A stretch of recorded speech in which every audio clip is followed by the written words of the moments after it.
Paz do Senhor, povo de Deus. Amém. Paz do Senhor, igreja. Amém. Glória a Deus. Quero louvar o Senhor, externar a minha gratidão, essa honra que Ele concede. Eu me sinto bastante lisonjeado.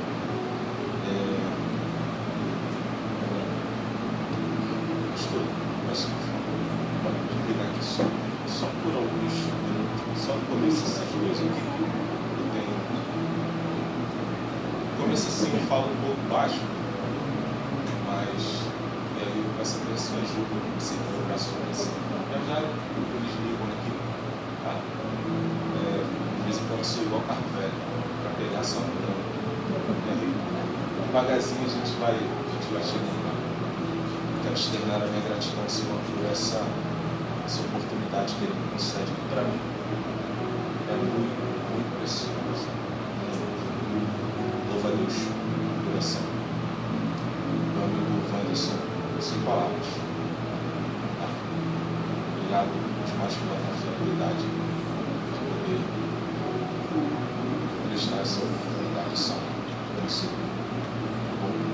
Deus continue abençoando a sua vida, a sua casa, a sua família, o seu ministério. Eu profetizo o tempo de honra está muito próximo de chegar. O tempo de exaltação da sua vida, do seu ministério. O tempo que choros enredados em sementes vai brotar na sua casa, na sua família. Obrigado, Pai. Deus te abençoe. Pastor Claudinei, pastora Janice, gratidão pela confiabilidade, depois de um bom tempo, poder assumir essa responsabilidade aqui, gente. Confesso que estou bastante dependente do Espírito Santo nessa noite. Eu sou do tipo de pessoa que não recua. Mas pensa naquele dia que você fala, não dá mais. Foi essa manhã. Quando você me ligou, eu já vi na minha mente, opa, começou lá a pregação. Tá bom. Tem dias que eu acordei por essa manhã e o pensamento foi, não dá mais. Desde manhã. De vez em quando parece que a gente é aquele crente que parece até o homem, só pega, joga a responsabilidade, só entra quando o bicho pega. De vez em quando a gente diz, graças a Deus que a força vem da gente, uma força que vem do alto, e aí Ele vai sustentando.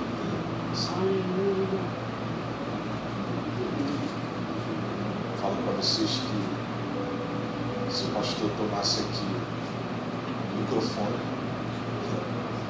falasse encerrou o culto, que foi lecionado aqui, através da nossa irmã que orou aqui, os irmãos Wanderson, mas tem cumprimento a ser feito e a gente vai concluir aqui.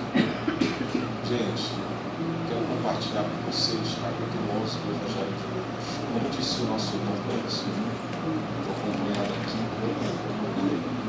da mulher mais bela desse mundo, a missionária Patrícia Souza.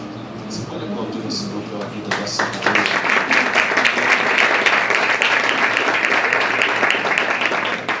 Gente, pensa num homem totalmente perdido sem a sua esposa. Sou eu. Eu vou para frente e vou para trás. Fico perdido, parado por dentro, sem saber o que fazer. Esse sou eu. Deus abençoe. Estou acompanhando também esses dois príncipes, Emmanuel Calé e Jorge Arthur. E sem mais delongas, capítulo 11 do Evangelho de Lucas, a partir do verso 5.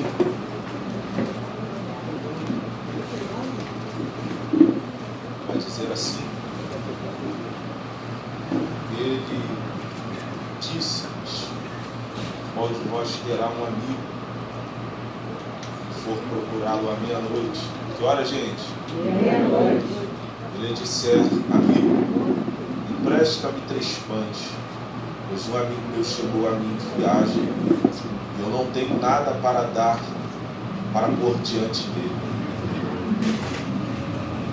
E ele de dentro lhe responder e disser: não me importunes, já está a porta fechada e os meus filhos estão comigo na cama. Eu não posso levantar-me para te dar. Eu digo-vos que ainda que ele não se levante para nos dar você, seu amigo, todavia por causa da importunação, ele se levantará e lhe dará quantos pães precisar. Feche seus olhos. Feche seus olhos. Isso. Bendito sejas, ó Senhor, Deus de Israel, nosso Pai, de eternidade a eternidade. Tu és, ó Senhor, Deus, são a grandeza, o poder, a glória, a majestade e o esplendor. Pois tudo que há nos céus e na terra é teu. Teu, ó Senhor, é o reino, tu estás acima de tudo. A riqueza e a honra vêm de ti. Tu dominas sobre todas as coisas, nas tuas mãos estão a força e o poder para exaltar e dar força a todos. Louvado seja o seu nome para todo sempre. A sabedoria e o poder a ti pertencem. É o Senhor que muda as épocas e as estações. Destrona reis e os estabelece. Dá sabedoria aos sábios e conhecimento aos que sabem dizer. Revela coisas profundas e ocultas do que jaz nas trevas, e a luz habita por si. Nós te pedimos, ó Deus, abre o leque da revelação, a compreensão das Sagradas Escrituras nessa noite, pois nós ansiamos a ouvir um pouco mais da tua voz. Não hesitas em falar conosco nessa noite. Em nome de Jesus. Amém.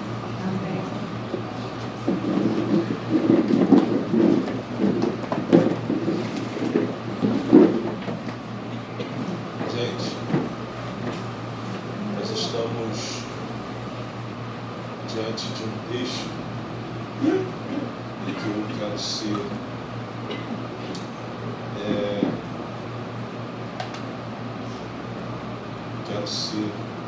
bastante direto com você, mas eu preciso,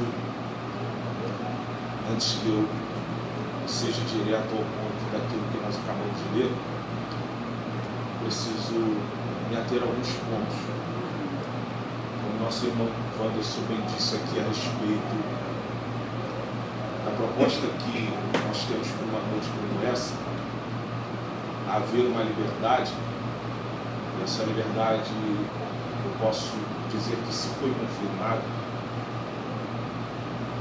chegar numa noite como essa e ter a percepção de que tem se tratado muito a respeito da oração. Se você parar para perceber este culto, e claro, você é inteligente, bastante racional, foi dito aqui muito a respeito sobre oração. Não poderíamos, não tem como dizer que não seria confirmado, não seria uma confirmação de Deus, alguém para se tratar desse tipo. Mas, a de respeito ao tema, envia-me a mim, claro que a gente precisa perceber que alguém que é enviado por Deus precisa compreender de fato o seu propósito. Nós estamos diante do Evangelho de Lucas, um médico grego, gentil, e o que mais me agarra a esse Evangelho, que eu tenho um apreço por ele, pastor, meu amigo Wanderson, é o fato de que ele vai trazer narrativas que prende a gente a determinados detalhes que vai fazer a gente pensar um pouco mais a respeito do Evangelho. Ele é preciso, ele trata algumas coisas com alguma delicadeza. Claro, ele é médico, inteligente, mas se prender a detalhes. E pessoas inteligentes, ela não trataria isso com dificuldade, claro, a quem está numa posição inversa, Para mim, pessoas que se prendem a alguns detalhes vai ser bom, para outros vai ser um problema. Mas para alguém que pensa, vai fazer do pequeno ser grande. Oportunidades que são pequenas virarem grandes. A gente pode parar para meditar a respeito da história de José. Para alguns, uma vida perdida no início, até porque a Bíblia vai dizer que o melhor não é o começo, é o fim das coisas. Lucas, ele carrega, sabe, essa marca. Ele não é testemunha ocular, mas ele vai testemunhar de Cristo, sabe? Ele não presencia dos fatos, mas o melhor, não digo melhor, mas algo que é peculiar, ele vai se relacionar com quem, sabe? Com pessoas que vai trazer fatos históricos que vai marcar a vida de Lucas, que vai transparecer para a gente de quem é Cristo. E isso é interessante, pastor, porque com quem, meu pai dizia isso aqui, gente: diga-me com quem tu andas que eu direi quem tu és. E se tem uma coisa na vida do crente que ele precisa entender, é que ele precisa ser seletivo em quem que ele vai andar, com quem que ele vai conversar, com quem que ele vai se relacionar. Porque isso aqui eu aprendi, eu carrego para a minha vida, ninguém vai arrancar isso aqui. A vida é uma semeadura. Aquilo que você planta aqui é aquilo que você vai colher amanhã. Isso aqui é real. Quando a gente começa a caminhar mediante aos preceitos de Deus, mediante aquilo que Deus estabelece como regra, padrão de vida, não dá para ser contestado. Aquilo que Deus afirma é aquilo que é. Se você planta aqui, é a lei da semeadura, você vai colher lá. A vida é assim. Não adianta você acordar pela manhã e não correr a colocar um determinado currículo em devidos lugares. Não adianta, se você não fizer daqueles contatos que você precisa, se você não buscar, você não vai ter o resultado daquilo que você espera, sabe? E Lucas, ele traz para a gente uma clareza a respeito disso. A gente precisa entender a importância do relacionamento. Dito isso, a gente vai ver, porque capítulo 11 do Evangelho de Lucas, Jesus ele está sendo, vai haver um pedido dos discípulos. E qual discípulo? Qual pedido? Que ensina-nos a orar como os discípulos de João oram. Olha o pedido. Isso aqui me pega, pastor, porque é engraçado. Eles estão pedindo ao mestre para ensinar a orar, mas a referência é de João, é dos discípulos. Engraçado isso, né? Eles estão com o mestre, alguém que pode dar aula ou ser melhor do que João, sendo que aí eu aprendo alguns detalhes. É por isso que a gente precisa se aprender a ter os detalhes da vida, porque eles trazem essa referência e simboliza para a gente o sinônimo de humildade, uma característica que o crente precisa ter, porque, sabe, a soberba, ela está nas escrituras, gente, ela precede a cuidar. E a gente precisa se ater a alguns detalhes da vida, porque isso é chave para a nossa vida, sabe? E aí ele vai trazendo o sinônimo, sabe? E João, ele fala disso muito bem, porque ele vai dizer que vem um após mim, eu sou digno de ti.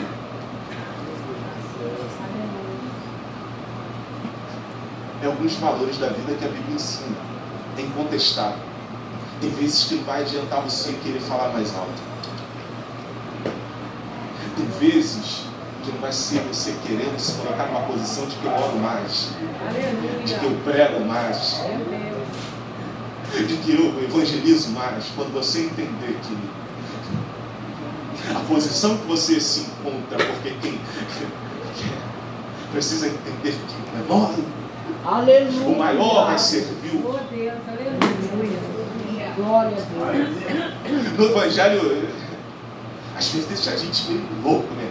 Talvez é por isso que Cristo ele pega as coisas loucas desse mundo para confundir, porque é o maior que vai servir.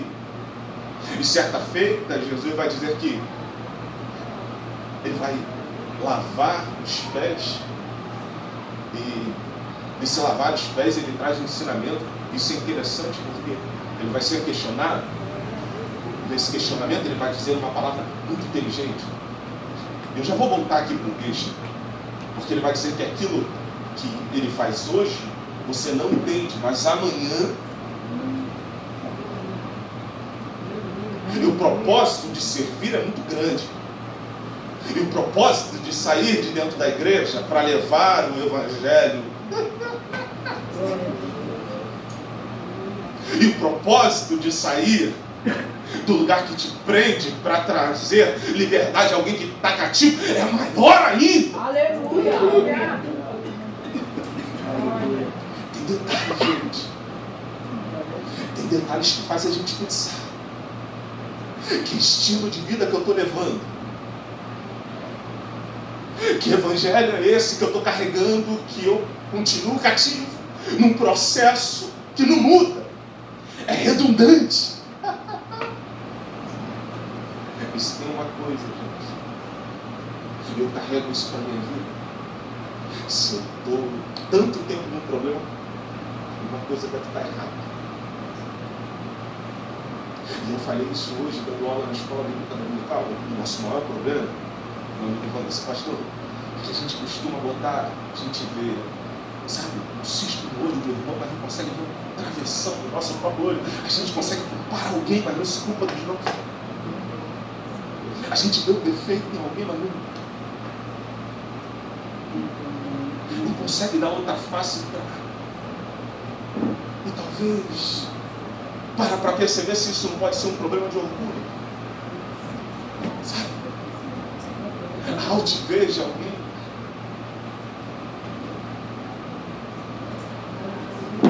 E o grande problema, pastor, é que isso faz a gente ter a propensa à queda.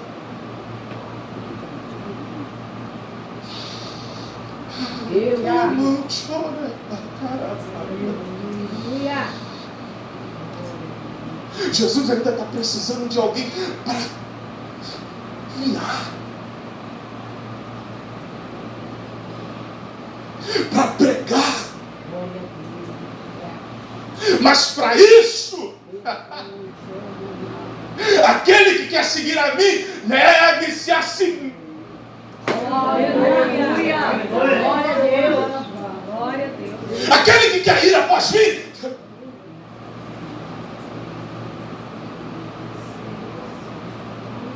aquele que quer pregar o evangelho,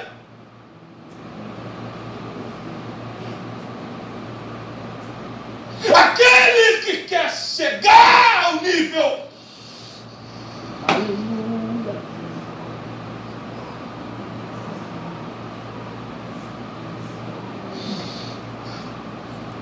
Eu entendi, pai, que tem alguns carrapichos que eu preciso tirar.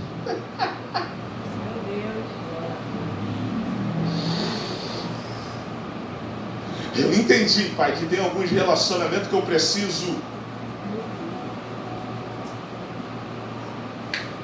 Aleluia! Mas vamos lá. Lucas, ele traz o capítulo 11.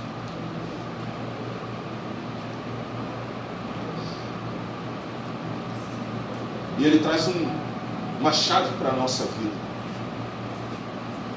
A gente está falando de um relacionamento. A gente está falando de uma vida mais íntima. A gente está falando de alguém que se coloca numa posição de crescimento. Mas Lucas, ele apresenta para a gente a chave que faz com que a gente se conecte àquilo que Deus tem como proposta para a nossa vida. Não adianta isso aqui, querer ser crente, se não tem uma vida, se não ora. Não adianta querer ter um relacionamento com Deus, se não. Capítulo 3, verso 20, Apocalipse vai dizer: eis que estou à porta aí, e se abrir a porta, relacionamento mútuo, eu só vou fazer algo se você permitir. Clama a mim e responder-te-ei.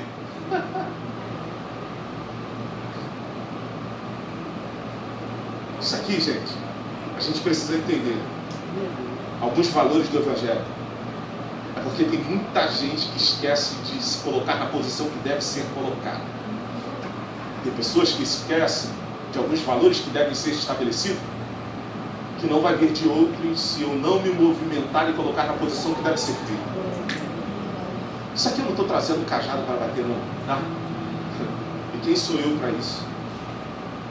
Mas às vezes, tem umas coisas que precisam vir à clareza da gente, para que a gente possa, sabe, alcançar outros níveis. E que nível é esse?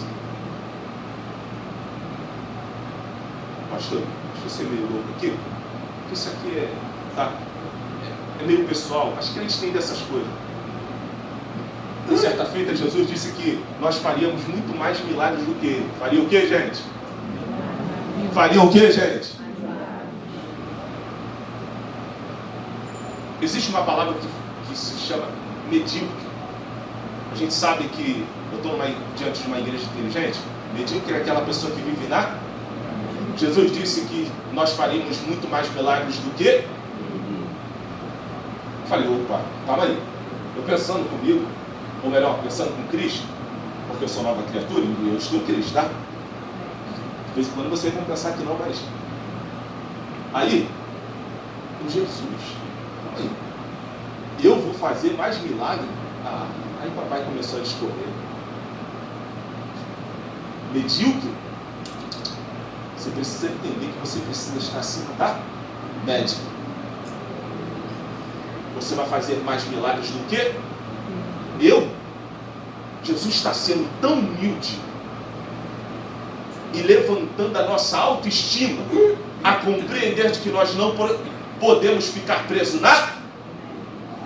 É Jesus entendendo. A minha igreja não pode ficar presa em quatro paredes. Glória a Deus. Glória a Deus.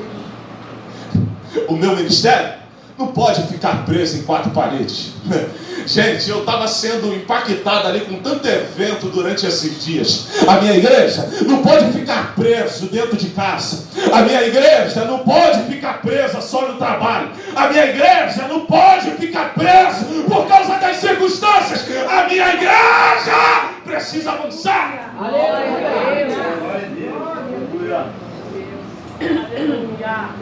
Deus. Mas para isso, precisa-se de um que a mais. E aí, vamos entrar nesse quê? Jesus, ele está instruindo os discípulos, instruindo a orar. Está instruindo o quê, gente? Orar. Som. Está instruindo a orar, gente. E ele vai trazer um exemplo épico para a gente, base para os discípulos. Ensina-nos a orar como João também ensinou aos seus discípulos. Aí ele vai falar a respeito sobre a oração, sabe, do Pai Nosso. Você conhece muito bem. A gente se prende a alguns versos do Pai Nosso que vai fazer a gente viajar, mas eu quero me ater aqui à chave, porque ele vai apresentar o Pai Nosso, mas depois ele vai trazer uma parábola, gente. E ele disse: qual de vós terá um amigo e for procurá-lo à meia-noite e lhe disser: amigo, empresta-me 3 pães, pois um amigo meu chegou de viagem e não tenho nada para pôr diante dele. Pensa comigo, gente. À meia-noite é hora de alguém bater na casa de alguém para pedir 3 pães, para dar uma visita que não é nem dela. Particularmente, pastor, eu e minha esposa, nós trabalhamos com venda. E tem gente que bate 10 horas da noite para poder pagar. Eu já fico chateado porque às vezes eu estou deitado. Imagine para pedir, gente.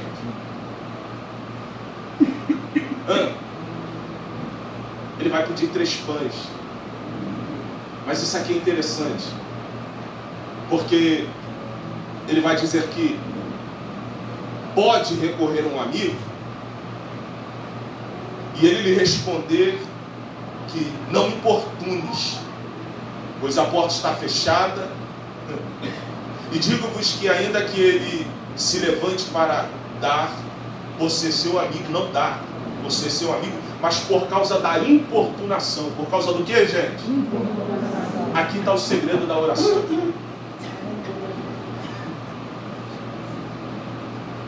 Pode ser meia-noite. É diferente da gente. Na experiência, pode ser meia-noite, 2 horas da manhã, 3 horas da manhã.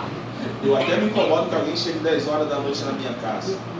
Eu até me incomodo que alguém ligue à meia-noite. Mas Cristo, 2 horas da manhã, 3 horas da manhã, 4 horas da manhã, 5 horas da manhã, 6 horas da manhã, a agonia ainda permanece porque ele ainda continua na sala vermelha. 6 horas da manhã, 8 horas da manhã, 9 horas, 10 horas ele saiu com currículo e ainda não me deu a resposta que eu esperava. Meia-noite ainda estou orando, 1 hora ainda estou orando, mas por causa da importunação de alguém, a resposta.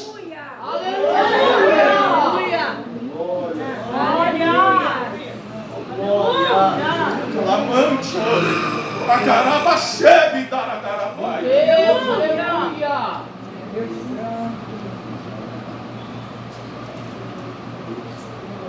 Por causa da importunação de alguém, por causa de alguém chato. E já vou abrir um parênteses aqui na tua vida. Não dispensa quem é chato, não, tá? Se tu puder, pega aquele chato que fica em cima de você, vai para o culto, vai para a igreja, ora, jejua, amarra ele contigo ali, porque é ele que é a chave da tua vida, para que você possa acessar outras portas. Glória a Deus. Se prende esse chato, tá?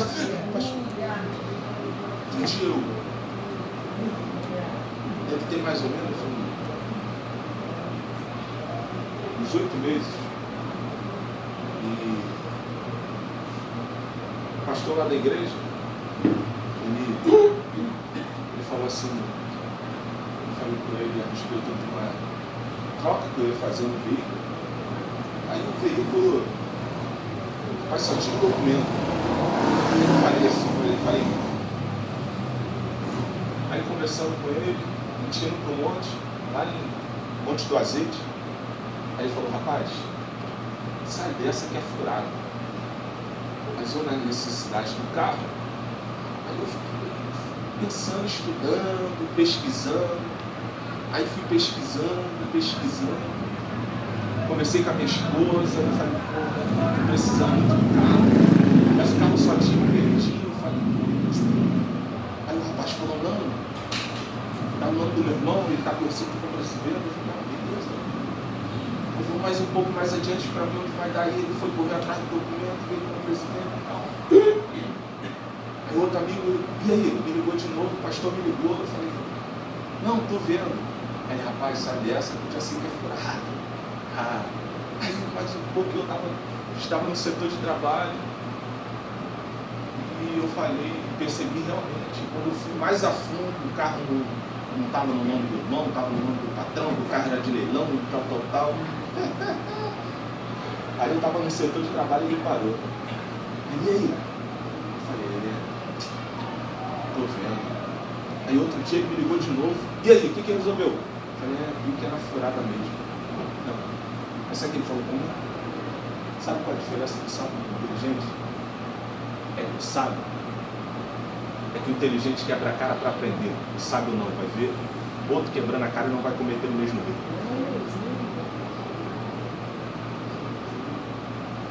Sabe qual é a nossa maior problemática? É que a gente percebe algumas experiências da vida e não tira como lição. E comete o erro como inteligente, vendo o outro quebrando a cara e não faz o papel de sábio. Vi alguém errar, mas eu não vou cometer o mesmo erro. E teve alguém que Deus colocou do meu lado que foi chato. Mas interessante é que ele não falava em línguas para falar comigo. Interessante que ele não precisou parar para orar. A experiência de vida dele estava me dando algumas catucadas para que eu não cometesse os mesmos erros. E de vez em quando a gente precisa entender que não vai ser quando alguém vai colocar a mão em você. Entenda isso, porque de repente você pode se frustrar como Naamã se frustrou.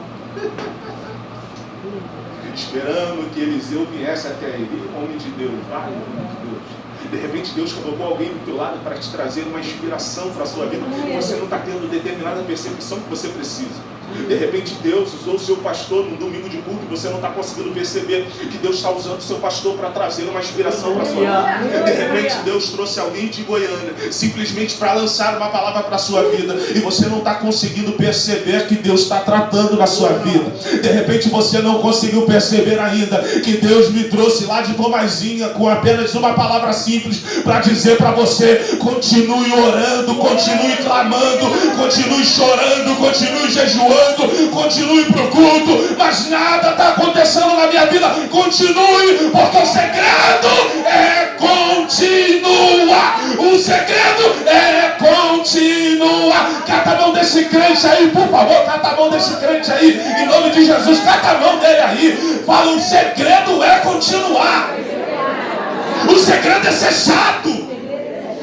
Seja chato. Evangeliza. Pregue em um tempo e fora de tempo. Fale